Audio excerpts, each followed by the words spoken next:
পানির মধ্যে কি পরীক্ষা দিবে দাদা? দেখতো চারিদিকে তো কোনো পানি দেখতেছি না, একবারে মাটি ফাটা শুকনো। ওই পায়ের তলে একটু ঠান্ডা পানি আছে, পরীক্ষা নেওয়া যায় স্যার? আরে আমার মেয়ে যদি বৃষ্টির মধ্যে ফার্মের মুরগির মতো তার পরীক্ষা দিয়ে চলে আসে, তাহলে তোমরা পারবে না কিসের জন্য? যাই বাবা, এবার যে বৃষ্টি হওয়া হয়েছে মনে হয় আর পরীক্ষা দেওয়া লাগবে না। এটা কোনো কথা? এই ঝড় বৃষ্টির মধ্যে তো কিছুই পড়েনি, কিভাবে লাগবো না? মাথাই কাজ কে রে, তোরা কোন যাস? কে পরীক্ষা দিবে?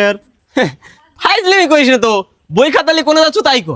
আরে ফাইজলামি করবো কে? আসলে পরীক্ষা দিবে যাচ্ছি। আরে ঝড় বৃষ্টির কারণে রাস্তাঘাট স্কুল সব ডুবে গেছে, এর মধ্যে পরীক্ষা বের করলো কিনা? শিক্ষামন্ত্রী তোমার তা খায় দিল রে। এসির মধ্যে বসে থেকে পাঠ লিখছে নাই, বাইরে কি হইলো না হলো সেটা না দেয়, বড় বাড়ির মধ্যে পরীক্ষা লিবের কয়। আমি পরীক্ষা দেবো দেখি না কি হয় আমার। কসে পরীক্ষা না দিলে গোল ফেল। যতই ফেল দেখ, আমি পরীক্ষা দেবো মানে দেবো, আমার এক জবান। থাক গা, এ চল আমরা যাই।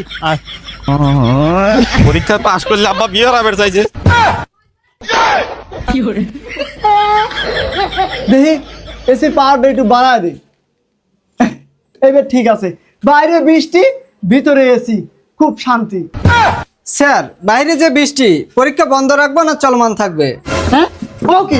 আচ্ছা দাঁড়াও, কেন্দ্রে ফোন দিয়ে দেখি কি অবস্থা। বাপ রে বাপ, 132টা টেবিল, তার মধ্যে খালি একটাই বাইসি আছে আর মুখ ডুবে গেছে। তাহলে আমি শিক্ষামন্ত্রী ফোন দিছে। হ্যাঁ স্যার। হ্যাঁ কোচিং কেন্দ্রের কি অবস্থা? স্যার চারিদিকে তো কোনো পানি দেখতেছি না, একবারে মাটি ফাটা শুকনো। ওই পায়ের তলে একটু ঠান্ডা পানি আছে, পরীক্ষা নেওয়া যায় স্যার? ভালো করে বুঝো, ছাত্ররা কেন্দ্রে যাওয়ার সময় ভিজবি না তো? আরে না, কি কোয়ান, ওই হাইটে যাবার লেগে ওই মাজার কোমর পর্যন্ত একটু ঠান্ডা ভিজে যাবে পারে, তাছাড়া কি ছবি লয়। আর পানি তো মনে করেন ছাত্ররা কেন্দ্রে ঢুকে রাখতে শুকা যাবে নি। হ্যাঁ তাই নাকি? তাহলে এই করো, ওই ছাত্রদের কথা, পরীক্ষা চলবে চলবে। হ্যাঁ ঠিক আছে স্যার, চালাও। এই পানির মধ্যে কি পরীক্ষা দিবে দাদা? দেখতো তুই কি পড়াশোনা করেছিল? বৃষ্টির কারণে যে মেঘ ডাকা, ওই মেঘ ডাকার চোদনে 20 বার তরাই হয়েছি, তার পর্ব কখন? তুই তো খালি তোরাই হয়েছু, আর এই দে আমি কাঁসার থাল লাগালে পরীক্ষা দিবে যাচ্ছি। এই যে এই সামনে একটু ভাঙা আছে, পরে দিন যাস না। আরে এসব কত ভাঙা দেখলাম, এই ভাঙা আমার ছায়াবের পারে রে। এই দে তো কইলাম দেখে যাবে। ধরো পরীক্ষা দেবো না, এ চল তো আন্দোলন করবো। হয়, চল, আন্দোলন করবো। চল চল। মানি না, মানবো না, পরীক্ষা আমরা দেব না, বৃষ্টির মধ্যে পরীক্ষা আমরা আর দেব না। 1 2 3 4 মমিন দুই গদি চার। স্যার স্যার স্যার, সর্বনাশ আগে আজ পরীক্ষা না দেওয়ার লাগে সালপাল আন্দোলন শুরু করে দিছে।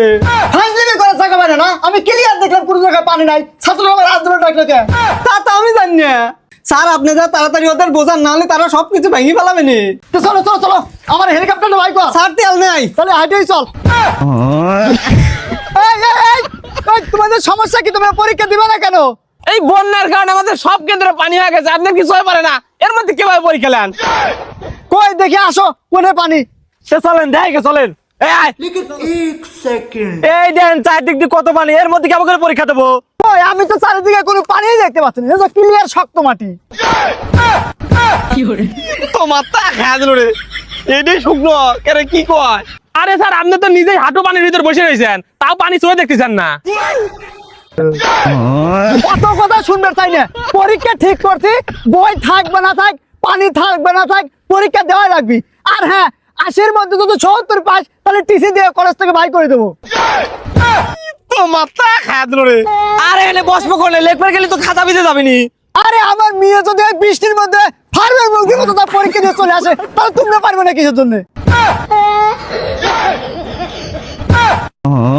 কে রে, উনি আমার ফার্মের মুরগি কইলো। আর কোনো কথা নাই, মার মার।